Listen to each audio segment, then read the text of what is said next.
This is Northwestern Voices Podcast. We're so glad to have with us Seth Keysor. Seth, you're famous in Kansas City and a few other places. You know, I'm best known for my work in Kansas City, but I'm occasionally recognized here at Walmart as well, usually just by friends.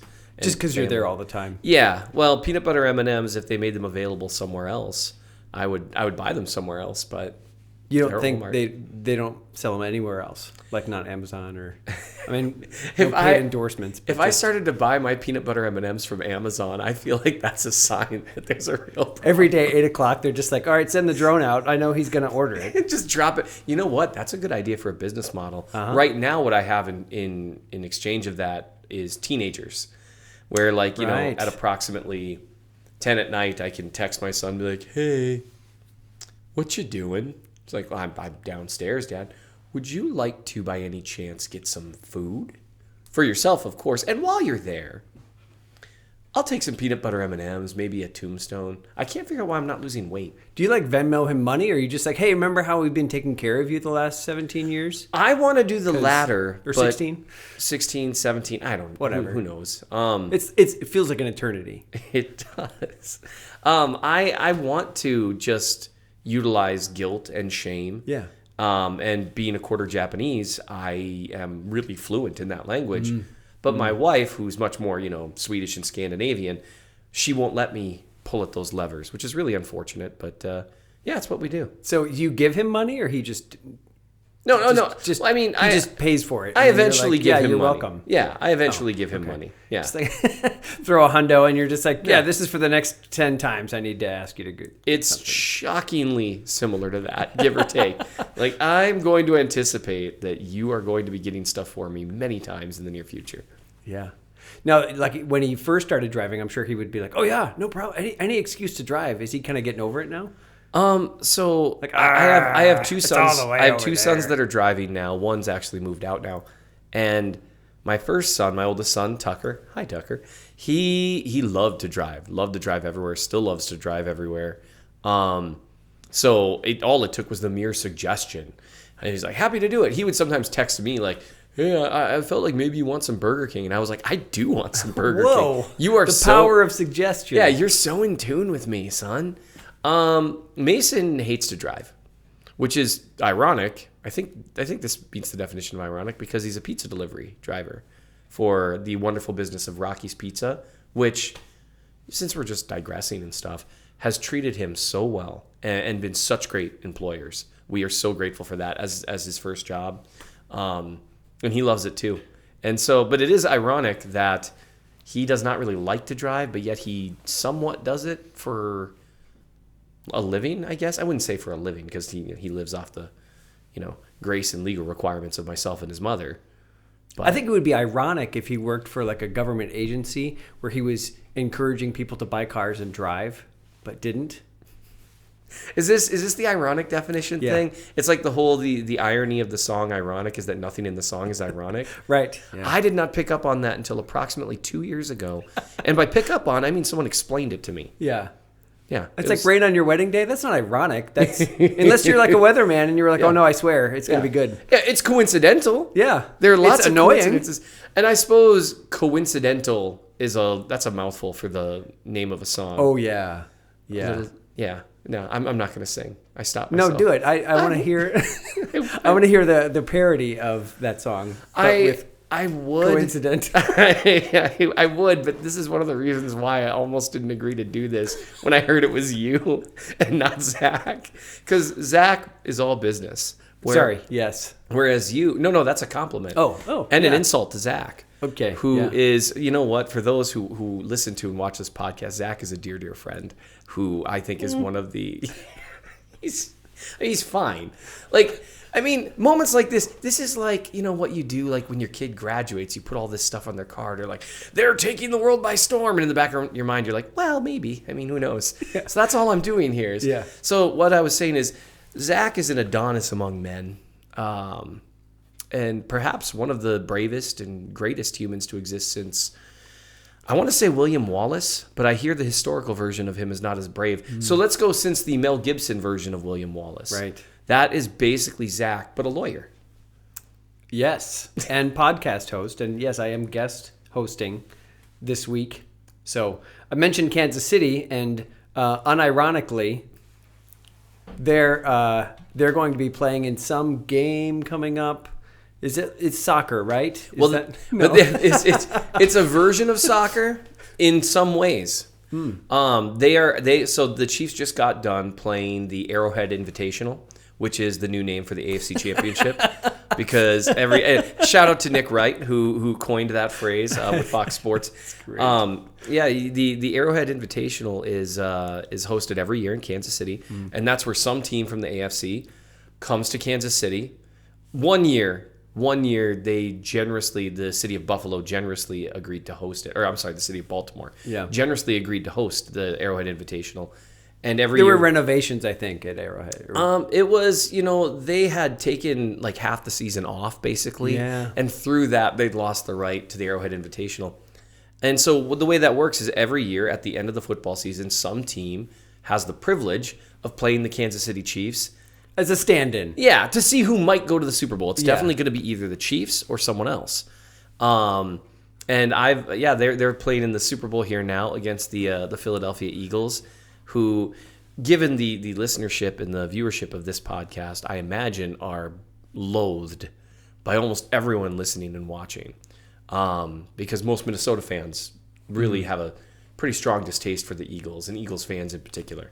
Well, yeah, especially from a few years ago. Yes. That was unfortunate. Yes, it was unfortunate. I'm sure some fans in the stadium did not represent Eagles fans as a whole. Mm-hmm. And I say that as someone who's interacted with Eagles fans as a whole, that, maybe they did represent them pretty well, honestly. Well, there was a recent interaction at the Eagles Stadium where the Eagles actually did right by the fan that had been pretty ground down in a really inappropriate way. So, hey, kudos to them. Yeah. So it seems like they're trying to do something about it. Yeah. Now, if, the others would just kind of, take a hint. But, we'll see. But yes, so the Chiefs are playing in the Super Bowl here in about a week and a half. Yeah, just to timestamp this is a week and a half before the Super Bowl. The Pro Bowl this weekend, and the Super Bowl the week after that, right? Every year at this point, I forget the Pro Bowl exists because I believe that is for teams that don't go to the Super Bowl every single year. Yeah, so Mahomes doesn't really go to the Pro Bowl. I don't even know if he remembers, again, similar to me.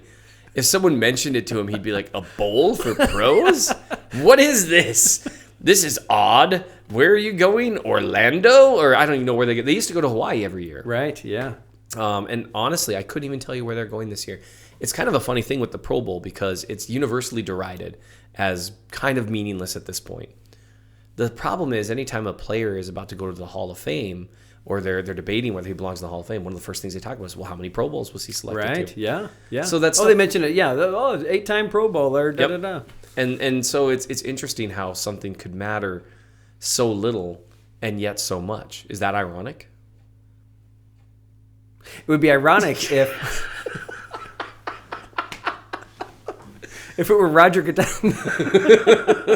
At a certain point, when we get off camera, you're gonna have to tell me what irony is, because I'm clearly missing it. But yes, I covered the Chiefs. Yeah. At the Chief of the North newsletter on now, if the Chiefs had gotten last in the league, you'd still be a fan. So you have been a fan through everything. You were a fan in 2013 when they got their first overall pick, and yes, and which they used on a left tackle because the quarterback draft was not that strong that year. Yeah. Although interestingly enough, Geno Smith, who I wanted the Chiefs to draft and said was the only first round prospect that was suitable for a quarterback, has now actually gotten a nice career for himself once he got away from the New York Jets. Right, yeah. Because that's really what you have to do. You have to do that. In order to Which succeed. is weird because all these Packers quarterbacks end up going to the Jets. Yeah, and being bad there. It's you hate. And then they go to the Vikings. So you think Aaron Rodgers is going to hop over here? Or? That would surprise me in a lot of ways for a variety of football and non-football reasons. Right.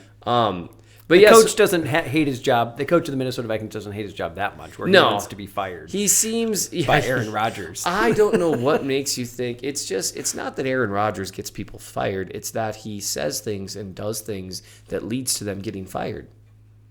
The distinction it's different. It's ironically different. It's one of those things that sounds very similar, but is in fact really different. But yes, I've been a fan since I want to say 1993. I believe that was the year I was 8, so I don't remember whether it was 92, 93, or 94, when Joe Montana quarterbacked the Chiefs after leaving San Francisco. Steve Young took over there. And at the time, my dad was attending Nazarene Theological Seminary down in the Kansas City area. Mm-hmm. And this was a time where, you didn't have you couldn't watch every game live streaming on YouTube because, that didn't exist. Right. And so he kind of adopted the Chiefs a little bit because he couldn't watch Vikings games. He's a huge Vikings fan. Yeah. Hi, Dad. I don't know how much of my stuff he ever looks at, really. Your mom does, for sure. Yeah, no, I'm sure she does. Although, I don't know, not lately. I think lately she's more and more been taking my wife's side in various things. Ooh. It was a level of betrayal that I wasn't expecting, but seems fair. Do better, Marla. So I became a fan of the Chiefs during that time. I actually know the exact game, the exact play that I became a Chiefs fan at Mile High Stadium, fourth quarter drive. They go down the field, score in a comeback win, silence the Mile High crowd. Joe Montana finds Willie Davis on the right side of the end zone, and I was hooked. That was it? Yep, I was hooked. Yeah. So that's like the opposite of the reason that I'm not a Colts fan, because it was Jeff George when I was growing up. Oh, sure. But in the 80s, it was the Bears, right? Yes. So then it was like, that's why I'm a Bears fan. Which makes sense. Yeah. And I'm really sorry. I know. But, they snagged Ben Johnson. Yeah. I think they might have some hope there. Sure. I don't know. I'm trying to help you out, man. Well, they had a really good coach, Matt Nagy. What's he doing now? Probably nothing. It's hard to say. Who knows? Who knows what people are doing with their spare time, honestly. Yeah. But yeah, so I started covering the Chiefs in approximately 2012, working for SB Nation, which is like a blog type thing. And then I started working for The Athletic in 2018. Would you like to explain what that is too? Maybe. So The Athletic is a publication. I'm sorry, I should back up. So a publication is but not a lot of people have heard of SB Nation. And so I Sure, that's fair. That's fair. No, that's good. I appreciate you going into those nuances that us plebes wouldn't know. Yes. Well, I don't prefer to think of you as plebes. We call you normies. Oh, yeah. Is that okay? I mean, I've already admitted I'm a Bears fan, so I can't be that into football, right? Yeah, well... It's not like any Bears fan reads SB Nation or The Athletic. No, well, why would they? I mean, would you want to read about what's happening? Look at all these really good teams. Look at what that team did that worked out really well for them. I'm so happy for them. That would be like the equivalent of losing all your money in the stock market and then reading, watching, what is it, the one that shows all the stock market stuff every day? C-SPAN? No, that shows the voting. You know the answer to what I'm saying. You're just not going to tell me. I don't. No. Isn't there a channel that just shows like the stock exchange? Apparently not. All right. But Bloomberg probably. Sure. I don't know. Yeah. Never heard of her. But so anyway, so I've been covering the Chiefs. I worked for The Athletic for a number of years. And then in 2020, I started my own Substack. Now, Substack is a corporation. And a corporation... It doesn't have anything to do with pancakes. No. I know. I was disappointed, too, when I first started. And so I write articles and review film regarding the Chiefs and the NFL as a whole. And when I hit publish, it goes out to my subscribers. And if someone wanted to subscribe to your newsletter thingy... Oh, sure. On Substack, they would go to... You would go to mnchiefsfan.substack.com, or an easier way is to go to bit.ly/Seth really hates money. Wow. That's a true story. Really? Yeah, my friend and colleague at Kansas City Sports Network, Josh Briscoe, set that up because I have no idea what a bit.ly is. Apparently, it's a bit shorter than a normal link, and then it sends you to an actual link on the internet. But people don't see that, or if they do, it's real quick because it just reroutes them. Sure. Yeah. Yeah. This they have to subscribe and pay you money. Yes. It must be like $100 a month for this service that you're offering. No. No, that's hence Seth really hates money. No, it's Substack has you charge, I believe it's approximately $30. It's either $30 a year or $5 a month. But if you want, you can just set up a coupon basically, and have that stay in effect forever. And so I do $12 a year or $2 a month because I don't want people to not be able to read work because they can't really subscribe. And every now and then I have someone reach out to me and say, look, I'm a college student or whatever. And if that's the case, I'll just give it to you, which is not. Now that we've said that. Yeah. It's not an incredible business model, but. You really do hate money. Wow. I prefer to refer to it as filthy lucre. Yes. Yeah. But yeah, it's fun. I love doing it. It's given me the opportunity to go to a bunch of Chiefs games, be in the locker room, cover them from there, and do some radio stuff, and it's really fun. It's a really cool job. I love football. I love cheering for the Chiefs, but I also really love the sport itself. Mm-hmm. I think it's a very misunderstood sport. In terms of a lot of people just associate it with gigantic humans mauling each other, which is accurate. That happens every play. But it also is a very beautiful sport in that it's incredibly interconnected, and if you pull on a lever in one spot, it pulls a bunch of levers everywhere else, and everything has to do its job in tandem. And the play design and things like that. That's what I love writing about. So one of the first things I wrote about after the AFC Championship, which the Chiefs, of course, won because that's what they do. Mm-hmm. It was so nice to let the Bills come and just kind of run around for a while. At a certain point, what they're doing to the Buffalo Bills is basically turned into bullying, because now it's 4 times in a row that the Bills have been dumped out of the playoffs by the Chiefs. And Bills don't know anything about 4 times in a row. I know. Isn't it mean? It's just mean. And last year it's because they missed a kick wide right, which is something that happened in the Super Bowl years ago. They looked really good. And Kansas City made mistakes and still won. That's hard. It's because you could be like, this is on you, Josh. You threw the interception. He didn't. Yeah, they played well overall. They just, they had the ball down 3 with 3 minutes-ish to go. Mm-hmm. That's it. That's your shot. Yeah. The Chiefs, in comparison, got the ball down 3 with, I think, a little less than 3 minutes to go in the Super Bowl last year. And one team scored, tied the game, sent it to overtime. The other team didn't. And that's kind of how it works. Yeah. Now, to be fair, the Niners were able to send the game into overtime too. So shout out to Brock Purdy for that. But no, the Bills played well. They're a really good team. Yeah. They were supposed to be rebuilding this year. Yeah. So they're going to hang around for a long time. Josh Allen's the second best quarterback in football. Great player. He just happens to be, as far as we can tell right now, in the NBA in the 90s. Someone wrote recently, and I can't remember who, but that there's basically just a few kind of players you remember from the NBA in the 90s. It's Michael Jordan, players who played with Michael Jordan, and players who lost to Michael Jordan. And if someone doesn't do something about Patrick Mahomes pretty soon, that's what this era of the NFL is going to look like. And I got to tell you, I don't hate it. It's nice to be on top. So here's a question for you then. Okay. This has been kind of out there quite a bit. It seems like more than usual, but they're also on the verge of a possible three-peat, so it's coming. Mm-hmm. The refs. Oh, those yes. dirty refs. Now, I'm sure that every team that's on the top, and you're on the top of the mountain, everyone wants you, right? And so it's a way to explain it. But I talked to you about this the other day, and it seems like you had a pretty good explanation, at least maybe, of why that narrative, at least, that the refs are playing dirty for the Chiefs, Yes. They're funny memes. I've seen a lot of funny memes. Oh, yeah. But to be serious about it. Yeah. Well, there's a bunch of reasons. For one thing, the Chiefs are, since 2018, the 4th most penalized team in the league, statistically speaking. Because they're dirty, because they're cheating. Yes, that must be it. A lot of it comes from, in my opinion, kind of a misunderstanding on how the NFL works. That people would assume that this is how it would work, because people tend to associate their experiences with football with the NFL. But your high school team was not the same. This is not the same thing.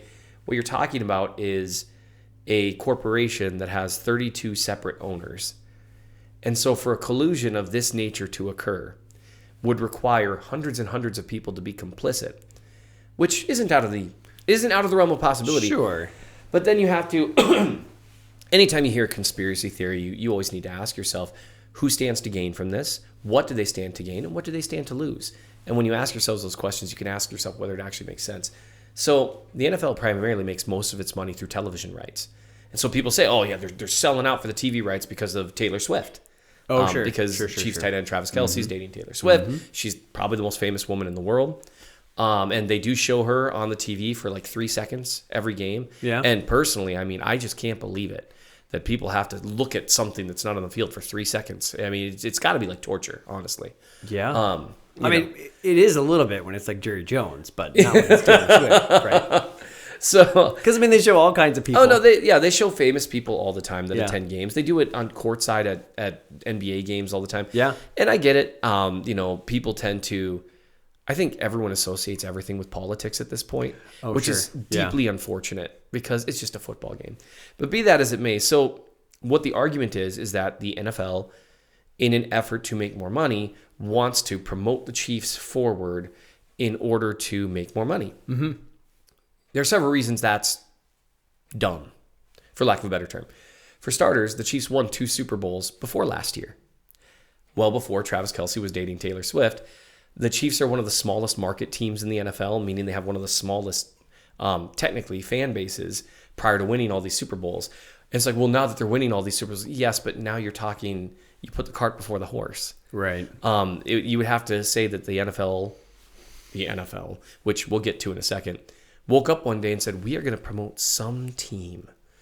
Who will it be? Not New York, not Los Angeles, not any of these gigantic towns. You know what? Kansas City, they haven't won a Super Bowl in 50 years. That makes sense.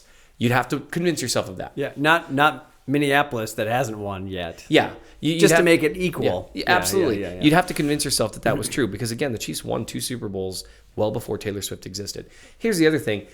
Television rights are primarily where the NFL's money comes from. Mm-hmm. And because NFL is a nonprofit. Which is really funny. Is that right? Technically, yes. Yeah. They've got nonprofit status, which we'll come back to in a minute in terms of what people have to lose. Yeah. So the NFL negotiated the vast majority of its television right deals in approximately 2021, 2022, I want to say. And those just started now.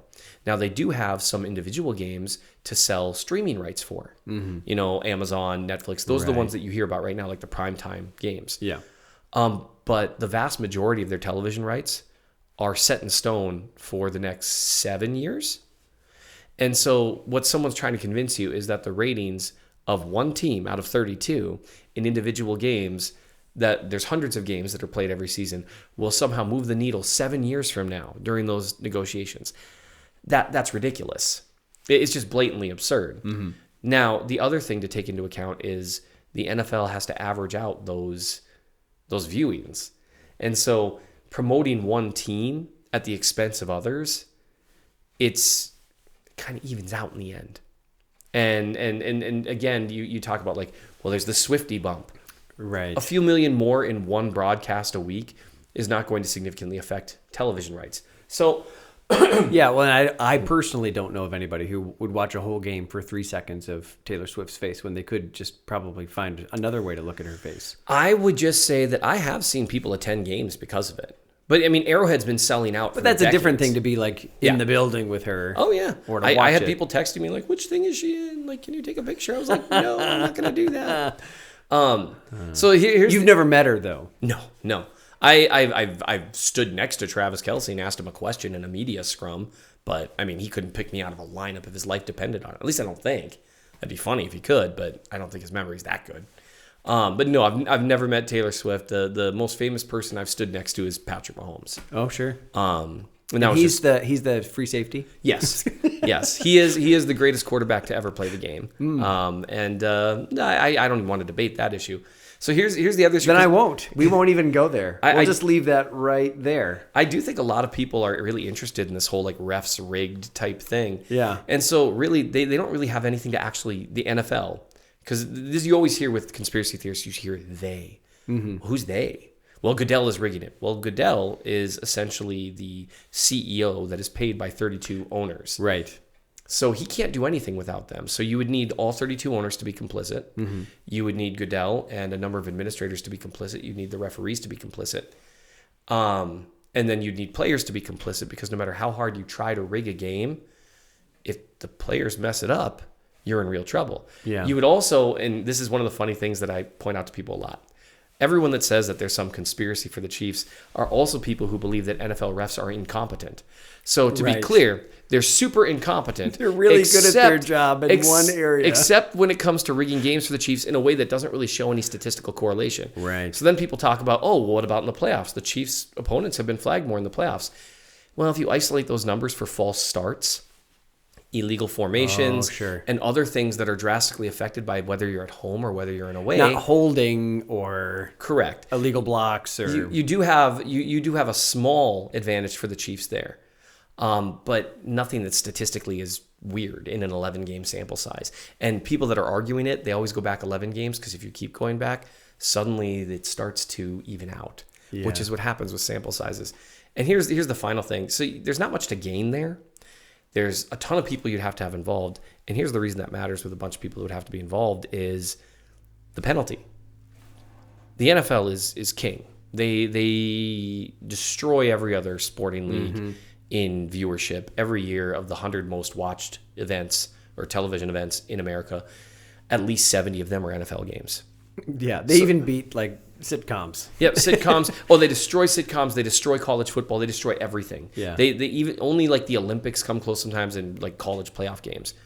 So the NFL already has this thing that people are claiming they're looking for. Right. So they don't really have anything to gain. What they have to lose though is everything. They have $100 billion in television deals that extends out to 2031, 2032, something like that. The only thing that could sink the NFL would be a cheating scandal if the games were actually rigged.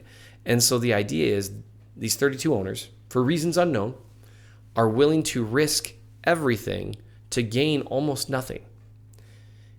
When looked at it in that perspective, it becomes nonsensical. Sure. And so I took a lot of time on that, but that's because I have gone out of my way to not write about it because it's become such a thing. And like, for example, like if you're like saying, well, anecdotally, the Chiefs, look at that spot that Josh Allen, he clearly got that first down. For sure. Did you know on Mac Holland's touchdown against the Chiefs, which was a huge touchdown for the Bills right before the end of the half, their left tackle false started. I've actually got it slowed down. I posted it on Twitter. He false started. Didn't get called. Now you'd think if there was a rigging, you'd think they'd call off a touchdown play for the other team when there's a clear penalty. Yeah, there. especially he got in there. Okay, I'll throw in the laundry. And on that, the now infamous spot play where Josh Allen got there, their right guard false started too. If you take a look at it, he started before the center moved the ball. And that's fine. I don't care. Like the refs miss things. That just happens. That's football. Well, you don't actually want them. I mean, it would be super annoying for every play false start. Yes. False start. And that's it exactly. There's missed calls on both sides. And frankly, winners overcome. Yeah. You know who doesn't? Losers. Right. And it's a terrible thing to say, but that really is, everyone wants to point to this, that, and the other thing. But statistically, the Chiefs have not. There's any time you look at it and actually look at the penalties, there's not a bias there. Yeah. People just love a good conspiracy theory, which is fun. No, and for me, I just like the memes. But I mean, it could be any team. The memes are funny. It would be, I think, more fun if it was the Bears, like, oh, the Bears, because the refs are definitely not doing anything to help. They're clearly not. And maybe they should. Like, just for a little bit of parody, let them get like above 500 or something. That'd be great. That'd be great. The memes are funny, though. Like, you like show Patrick wearing, ref stripes. I mean, that's always fun. Yeah, they're all stretching, and you're like, here's the Kansas City Chiefs getting ready for their game. All these refs. No, it definitely makes me laugh. Yeah. All right, so let me ask you another question, more about football in general, because you kind of mentioned this already, that you just love the game. Mm-hmm. It's like chess. But so let's divide the people that are going to watch the Super Bowl into three groups. Okay. One group is their Group A. They're there just because they got invited to a Super Bowl party, and they think of football as, me smash and that's it. Sure. But they're there because there's food and there's friends, and it's going to be it's an event in America, so they're there. They don't know anything about it, and hopefully they're not going to be the ones. Okay, so now how many feet until the next down? Yeah. Can I give a disclaimer to Group 1? Yeah. Look, if you're there at someone's Super Bowl party and it's someone who is a fan of either team, they're happy you're there. just don't talk to them. Let them just watch the game. Maybe talk to them a little at halftime, but don't talk to them in between plays. Maybe commercials a little bit, but read the room first. Like, they're not going to feel like talking to you right after a really terrible play for their team. And like you being like, well, was the quarterback supposed to throw it to the other team? Please don't do that, because that's just mean. It's just mean-spirited. So anyway, please. I don't know where you're watching the Super Bowl, but now that I know this, that it irritates you, I hope I'm there. I will literally go to my bedroom and watch it in there and lock the door. And Jazz, my wonderful wife, Jazz, hi Jazz, she can, I actually have this there's a running joke on our podcast, Only Weird Games, that I can't get through a single podcast without discussing how gorgeous my wife is. And she is. So, did it. Check the mark right there. So, she can host a lovely party. She loves having people over, and I will just remove myself. Probably my guess would be both my sisters as well, because they're pretty hardcore too. Yeah. We will just all sit in there and stare at the screen and occasionally yell things.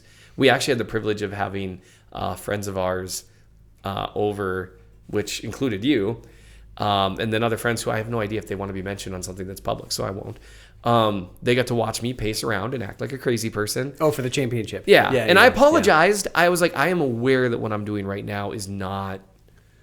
So you said you said earlier, like, hey, you can come over, but I'm not a very good host. Yes. What you didn't say was like, I'm going to have something for you preschoolers to do.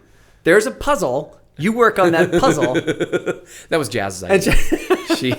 She's like, we just need something to do. Yeah. While you pace. Yes, and I paced, and actually, like, my legs were sore by the end of the night. But anyway, you were so there's three groups. So there's the non-fans. Yeah. Sure. Non-fans are just like they like fun. Yeah. Group B would be people that like they know. You mentioned what a player or a position, and they're going to know generally what they're going to do, and they know the rules. You know, there's probably a few things that they don't know, but then the announcer's going to explain it because not many people know it. But they're just like the normal viewer, and then you have nerds, right? So people that really geek out on the on everything, not the rules, but like if you wanted to pause the game. And you saw the lineup, you're like, I know what they're going to do. You know, and Spagnola's going to call this. You know, they're going to do a 3-man rush or whatever. Sure. You know, so that's let's say that. I'm so sorry, Caleb. I think. Let's say that most people. Speaking of beating things up, I know. It's so aggressive. Most people aren't there. Most people don't care to be there either. So, how would you say that all three of those people can enjoy? The Super Bowl? So for people that generally don't watch football, Group A. Yeah, Group A. Yeah. I would urge you to pick a team you're going to root for early on. It's just basic human psychology is once you pick that team and you decide to root for them, that'll set in your head. And you will start to care more. It's almost magical how that happens. Yeah. That's one way you could do it. The other way you could do it is just focus on the food, the friends, find other like-minded people, and quietly discuss things not related to the game. Can you enjoy watching a game if you don't know the rules? I mean, how many of the rules do you have to know? You know, what are some things they should be looking for? Jazz has accompanied me to so many Chiefs games, and I will never forget. We were at probably our 7th Chiefs game, and a play happened. Everyone stood and cheered, and as I sat back down, Jazz is like, "I did it. I followed the ball," and I was like, "What?" Like, you've watched so many games with me, and just now she's like, I'm always distracted. Everyone's falling down. So that's one thing you can look at. People are always falling down. Jazz pointed that out to me, and it's a real problem, apparently. Not as much of a problem as your mic, but we're good now. Yeah. So you could watch that. In terms of with football, just think of it as a battle. One team's trying to go this way, the other team's trying to stop them. And the ball is how you end up with points. If you get far enough this way, you score. If they get it and go the other way, they score. That's really it. It's just a battle. It's a game over territory. That's the easiest thing. Don't bother to try to. I mean, you could read like a 2-minute article of basic football rules or something, but honestly, just try to enjoy it for like the spectacle of it, and pick a team that you're rooting for. And this year, the helmets are going to be red and green. Yes. So if you like either of those colors, that should be a good start. Yeah, absolutely. Or you could choose knowing that you're watching history potentially be made, in that the Chiefs are trying to be the first team in the history of the NFL to win 3 consecutive Super Bowls. And so no one else has done it. No one else has ever done it. The Green Bay Packers back in the late 50s and early 60s, I want to say, they won 3 championships in a row, but one of them was a pure NFL championship before the AFL and the NFL merged. So there were like 12 teams. And I mean, let's face it, it wasn't the same. It's not the same as it is now. And so sorry, Packers fans. Yes, they're going for history. So that's what I would do if I were Group A. Yeah. So Group B, they watch football pretty consistently, but they're maybe looking for fans of another team. Just fan of the game, maybe. Yeah. They just love football, so they're looking for something that's going to kind of spice it up a little bit. Maybe not like where they're I know this about the football fact, but they're just going to enjoy it. Because I'm probably in Group B. I watch it and I'm like, I don't know if they're gonna blitz here or not, but it's kind of fun to just look at what's going on. So what's like a little thing that you could tell them that would be like, this is really going to enhance the game for you? Sure. From a nerd. Oh, sure, sure. Yeah. One of the best things you can do, and it's hard to do in real time if you're not really familiar with the game. Some people say, well, take your eye off the ball and start looking at other stuff. You can start looking for patterns. You can start looking for things that a team is doing that seems to be finding success. So an example, in the AFC Championship game, the Chiefs kind of identified that the Bills didn't really have an answer for any kind of play action bootleg, which is, the quarterback, Patrick Mahomes, sprinting to the right. They really didn't have an answer for it. And so in key moments, they started dialing it up over and over again. Watch for those moments where one team kind of finds something schematically that's working and just starts hammering away at it. So you can look for patterns. The other thing to do, I personally think, once you get to this point, is just enjoy watching freaks be awesome at something. And so, like, Patrick Mahomes at some point in this game is going to do something ridiculous. It's going to be he's falling and he throws. Yeah, and he's going to fall and throw. He's going to heave the ball 65 yards. I don't know what. They don't really throw the ball deep much this year. But watch for those moments and take in those moments. Those are both good things to do, looking for patterns. Focusing a little bit more on offensive and defensive line play is fun, because people think that again is like the most brutish part of the sport, which it is.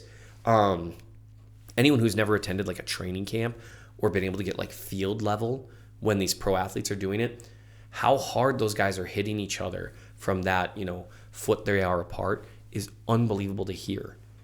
When they've got pads on, I mean, the crack of pads hitting, it's so crazy. Yeah. But if you watch, though, it's also extremely technical with hand placement, and kind of if he does this, I'll do this. If he does this, I'll do this. Almost like wrestling, really. Yeah. So that's another fun thing to watch. So those would be things that I would maybe look for if you're looking to enhance your experience, more so than just, hey, I'm watching a football game. I like football. Yeah. What's that predictive pattern? Like, so if they decide that they run like 5 plays in a row, are you like, okay, yeah, and then a pass is coming, or you would almost, it depends. I mean, are they having success? And how are they having success? So like with a run play, so many things can be different about any given run play. Are they just going straight ahead, essentially with a power scheme of sorts? Are they pulling blockers and having them run to a different part of the field to get in front of the runner and leaving defenders unblocked, but they're helplessly chasing? Right. Looking for things like that, that's where you find the patterns. Oh, they can't, their nose tackle can't handle a double team at the point of attack, so they're just going to run the ball down their throat over and over and over. So the offense, like, they know, oh, hey, we're really weak here. So that game plan is kind of out the window. Or yes. So let me ask you about the game plan real quick, yeah, and then we can come back to this. But so Andy Reid right now is looking at a lot of Eagles tape. He's kind of figuring that out. But there's their defense especially, right? Which is really good. Yeah. So trying to figure out, okay, what's a game plan? But a game plan isn't just like he's got a whiteboard and he's like, we will run the ball. Oh, absolutely. Oh, it's so detailed. I mean, how many options does he have? And I'm not talking about play, because it's not like he can say, we'll run this play, then this play, then this play, right? What is a game plan? What does that entail? It's not just our plan is to win. Right. I mean, maybe it is. Well, each team is so different schematically. So Vic Fangio, who's the Eagles defensive coordinator, he is kind of a legend, honestly. A lot of modern defenses are based around, well, he was with the Bears for quite some time. Yes. A lot of modern defenses are based on what he does because the current modern rules don't favor offense as much, or they favor offense so much in terms of protecting quarterbacks. You're no longer allowed to decapitate wide receivers deep down the field. And so teams are making all these explosive plays. These mutants like Mahomes and Josh Allen were joining the league. They could throw the ball 70 yards. Like, what do you do about this? So Vic Fangio plays a lot of shells. Whether they're playing man coverage or zone, they always have a couple safeties back deep. They're trying to prevent the one big play, and they force you to play really disciplined and get down the field 12 play drives at a time. It's not exactly zone, but it's more zone-ish. So sort of. One big thing that Nick Saban, the former Alabama coach, helped pioneer is what's called match coverage, which is essentially where you start off in a zone, but then when you see who's running your way, that's your guy. So it's really tough to pick between man and zone because it's almost a hybrid. And some coaches, like Steve Spagnuolo, the Chiefs defensive coordinator, they do a mix of both. They might run, man over here and some iteration of cover 6 on the other side of the field. And then right before the snap, they're showing an all-out blitz. There's just so much to it. Yeah. What you do in a game plan is you try to look and see at where they might have any weaknesses personnel-wise because you can't... Like, their best player's on injured reserve or Right. he's been limping or whatever. And the example that I gave was like a nose tackle, the guy that lines up, right in front of the center for the offense. His job is to occupy blockers, hold up strong at the point of attack. Maybe he's no good. Or maybe he's really good, but he's really good at holding his ground, but he doesn't have any good lateral movement. Well, you try to attack that. You set up plays to attack him. Or maybe he's really good, but he's really undisciplined. Well, then you're going to run a bunch of trap plays to try to lure him into the backfield and then send a blocker from an angle he's not expecting and sprint by him. The play calls are so specific. Andy Reid's play options are in the thousands. And that's if you don't include... I have a friend who... But some of them are pretty similar with a few changes. Yes. He's really famous for dressing up the same concept really differently. So they might run like a version of, like it's referred to as wide receiver leak. They might run it with completely different personnel and a completely different alignment, and everyone ends up in the same place. Yeah. And it's something that he's really good at. So that's the way that you build a game plan is, okay, what are their tendencies? What are they best at? How much do they change? How did they play teams that run a somewhat similar offense to us? What's their favorite way of getting pressure on a quarterback? What is their... So like with Fangio, what I anticipate is he's going to run a lot of zone looks rather than man coverage because the Chiefs just annihilated man coverage against the Bills. Now, the Eagles have much better corners, so who knows, because the Texans ran man coverage pretty successfully. But anyway, Fangio, generally speaking, doesn't blitz a ton, doesn't send a lot of guys. He trusts his front four to win, which you can with the Eagles because they're a great team. He's probably going to rush 4. He's probably going to have a soft shell, probably going to play a fair amount of zone and force the Chiefs to nickel and dime their way down the field. But he knows, too, that he hasn't been using those schemes. So you think maybe he's like, okay, there's no tape on this, so I could break this out. Oh, yeah, 100%. That's one of the things that the Bills were talking about after the AFC Championship. Patrick Mahomes scored, I think it was like on a 12-yard read option play. They'd never run it like that. And the Bills said afterwards, and they ran it twice. Once, he handed the ball off to Kareem Hunt out of the same alignment, same formation. The second time, same action, and then ran. And then rather than running like a traditional power like they were having the tight ends pull around. It was a whole... In the first time, the defenders, they followed the tight ends pulling, saying, they're pulling to block. And so then he just handed off the other way because the defense went this way. Yeah. Well, then the next time, hey, the defense is converging on Hunt. I'm just going to keep it. Little things like that, being able to show them a look that you haven't shown all year, it's a huge advantage. One thing is, there's only so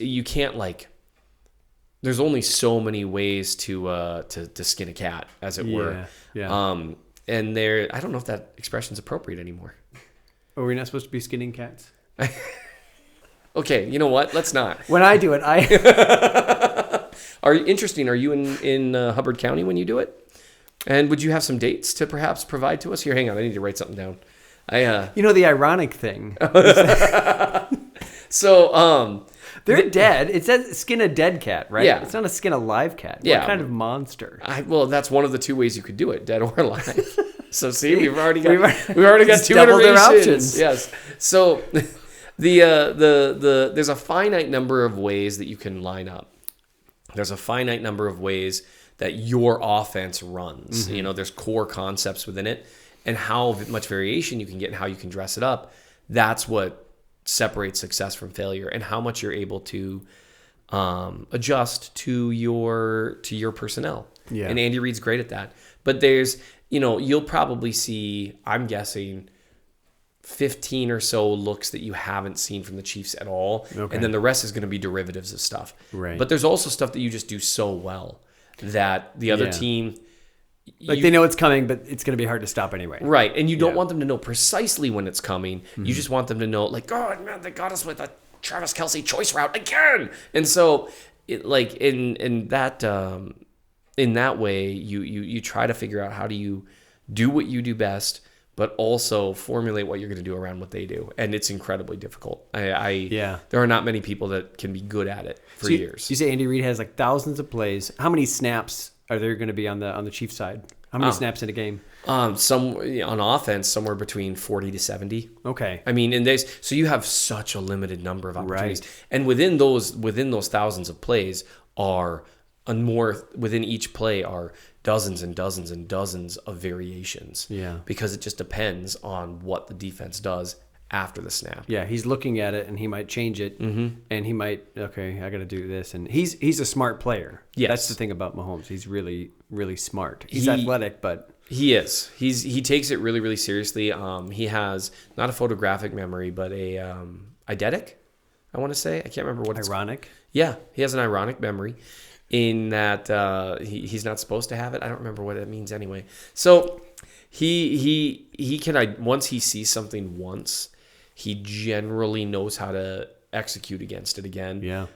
There was a famous play from the playoffs years ago, the 2018 playoffs, where I think they scored a touchdown, and then afterwards he was talking to either a teammate or a coach, and he was like, man, I can't believe they did that. They haven't run that look since week 6. And like there's just specifics that he's able to remember. And that's a talent issue too. There's the ability to process information at that level and at that speed is a talent thing.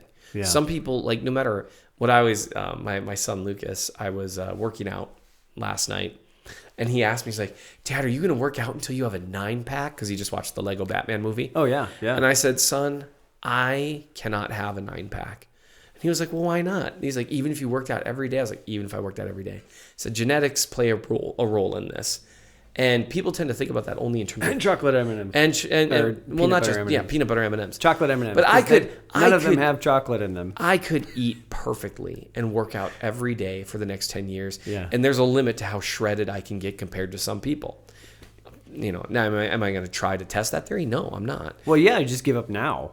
Yeah. Now before all that work, seems so much easier. Yeah. Oh, yeah. So he asked, and I said, well, no, it's just genetics play a role here too. Now could it be a lot more shredded than I am? You just crushed him. He's like, oh, awesome, genetics. Yeah, sorry, dude. It's I just don't know what to tell you. You play the hand that you're dealt. You might as well just deal with it now. It's like, okay, I'm gonna have certain limitations. Right. I'm never gonna run a 4.3 40-yard dash. That's never gonna happen for me. Yeah. But those limitations for people also exist mentally, and especially with speed of processing. Mm-hmm. And that's another thing that separates Mahomes is he generally sees the entire field in a way that most people just can't. He also has the ability to remain calm under pressure. Mm-hmm. His trainer, Bobby Stroop, he monitors his heart rate during games. And there was a really famous in the 13-second comeback game against the Bills years ago. He actually shared the data after the game, and the times when Mahomes' heart rate spiked up was when the defense was on the field, the Chiefs defense. Oh. And he was getting excited cheering them on. When they took the field with 13 seconds left to win, his heart rate, like right before the snap, was like 60 beats per minute. Wow. He just has the ability to just completely calm himself. Yeah. Which that's a great skill to have in any trade. Oh yeah. But yeah, you see some quarterbacks get the yips and they're just they panic, or they get sacked twice and then they're like done. Yeah, the game's over. Yeah. And so, yeah, and he's not immune to those things. He's still human. Sure. But sometimes I question it a little bit. It freaks me out. It should be really exciting. I suppose we haven't hit the third group.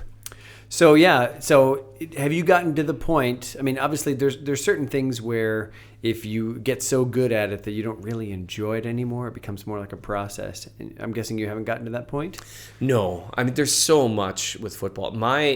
Anytime I start thinking I know a lot about football, I have some former coaches and scouts that I like follow on Twitter that I've been able to develop some relationships with because they can explain things to me, and I can hang with them talking about football for approximately 30 seconds, if that. And that's if they started off on like a boots on the ground, real basic level. There's so much to it.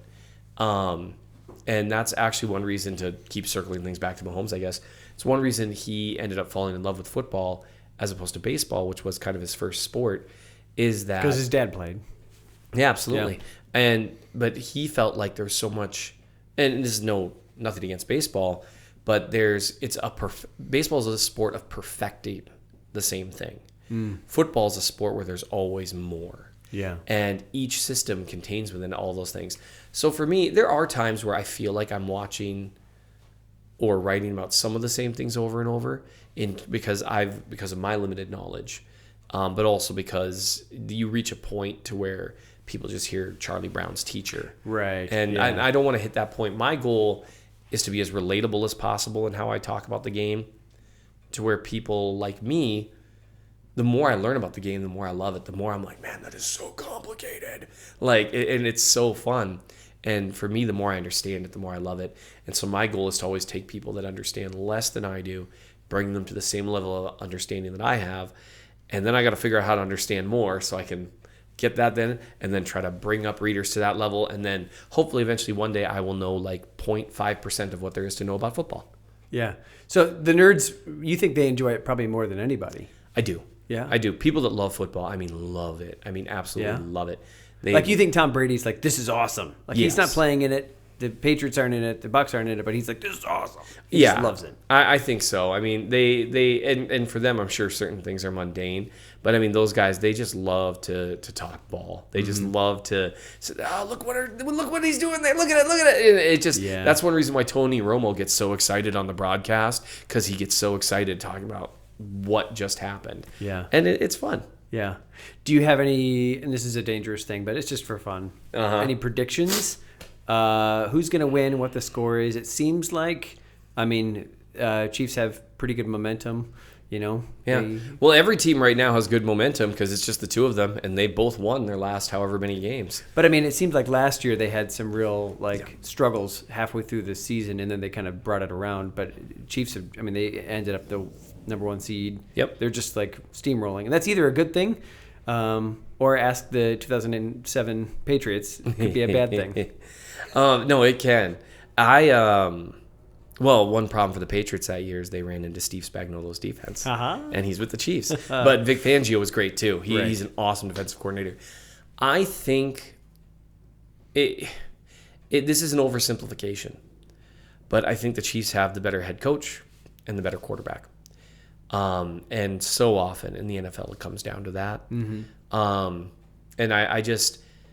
I've been doing this long enough to see what it takes for Patrick Mahomes and Andy Reid and Travis Kelce to lose a playoff game. Against the Tampa Bay Buccaneers, it took their entire offensive line being hurt, and they just couldn't block them. Right. And the defense held on for a little bit, but it was just too long. They just could not block those guys. Yeah. They have, 3 Pro Bowlers on their offensive line. They should be, it might not be great. The left tackle situation's a question, but it's not going to be that same complete overwhelming thing. And he's got some good weapons to work with. He's got some good weapons. Core, Yep. I've only seen Patrick Mahomes play badly in the playoffs for one half of one game in 2021 against the Bengals, and that's that's the truth. Yeah. Even against the Patriots in 2018, where they almost got there and they were down 30 zip at some point or whatever. That was just Belichick showing him things he'd never seen before at that point in his career. Yeah. Well, now he's seen that stuff. And then they made this furious comeback. And against the Bengals, the year that they actually didn't go to the Super Bowl recently, one of the only ones, honestly, Mm-hmm. is that he just played badly in the second half. There's a lot of Chiefs fans that like have this running conspiracy theory that Mahomes was concussed in the first half and just, he was able to kind of bluff his way through their protocols. Yeah. But he just played badly. Tyreek Hill dropped a pass. Travis Kelce dropped a pass in like crucial moments. It takes so much for them to lose. I think it's going to be a great game. The Eagles have a really stacked roster. Yeah. They're really awesome. Do you think it'll be an offensive game, a high scoring or mid scoring, or do you think it'll be defensive and really low scoring? I think it will. Like the Bills, that championship was a great game. Yeah. A lot of good back and forth. And the Eagles put up a ton of points against the Commanders. The one thing was the Commanders just kept giving them the ball over and over. The Chiefs, barring a complete shift from their identity, are not going to make those mistakes. They had one fumble against the Bills. That was their first turnover in like weeks and weeks and weeks. Right. They just don't make mistakes. I would be surprised if it was such an offensive shootout given the defensive coordinators involved. I think it'll be kind of like a middle of the pack score in the 20s for both teams. I do think the Chiefs win. The only way, the best way for the Eagles to win that is to be the team with the ball at the end. oh yeah, Because basically every time Mahomes had the ball at the end, except again against Cincinnati in 2021, they've won, and that's just who he's been. And so I think the Chiefs win. I think the score somewhere in the 20s, and I think I'm going to be insufferable to be around for fans of other teams afterwards. Like I probably won't even engage in like the ref discourse afterwards. Yeah. I'm just gonna be like, oh, I'm sorry, I can't hear you over the sound of the greatest dynasty in NFL history screaming, like, it doesn't even count. Oh, no, seriously, I can't hear you. I just can't. Yeah. I'm sorry. So I'm looking forward to watching it. It should be a lot of fun. Yeah. Yeah. Great. I think that's. I mean, I had a quiz. I was going to ask you if you could identify a player by the number and see how well you did. But I mean, we can if you want. no, we can't. We can't. This has been great. It's ironic that we're ending on this note because ironic. No, I'm just kidding. See, I was hoping that I would finally understand what ironic means. I actually was trying to come in here prepared with this whole analogy about how writing about football is a lot like being a pastor of a Baptist church, and I could not get there. It's not. They're not at all similar. yeah. I thought about this. Yeah. It's like, well, you need to, no, nothing came to me. So I wish that I had something. I wish I had some way of bringing it all together. I don't. Because of my inadequacy. Fortunately, I'm not just reliant on me, Josh. And you know what? That's how we're similar. Yes. What a tenuous thread, but we'll end on that. Seth Keysor's been our guest, and it's been great to talk to you about some of the nuances of football and to hear you kind of explain things. Makes me excited for the game. So post your predictions in the comments and subscribe to his newsletter. We can put a link there as well. Sure, why not? Yeah. And we'll see you again next year when we're talking about the Chiefs going to the Super Bowl again for a four-peat. I guess we'll just do this every year now. Yeah, no, you know what? If I have to, I have to. I've accepted that this is my lot in life. But no, I appreciate you. I have a bit of a tradition. I always say thanks for having me. I genuinely appreciate it. And it also helps me spread Minnesota nice in the world. Right. So, yeah. So thank you for having me. Yeah.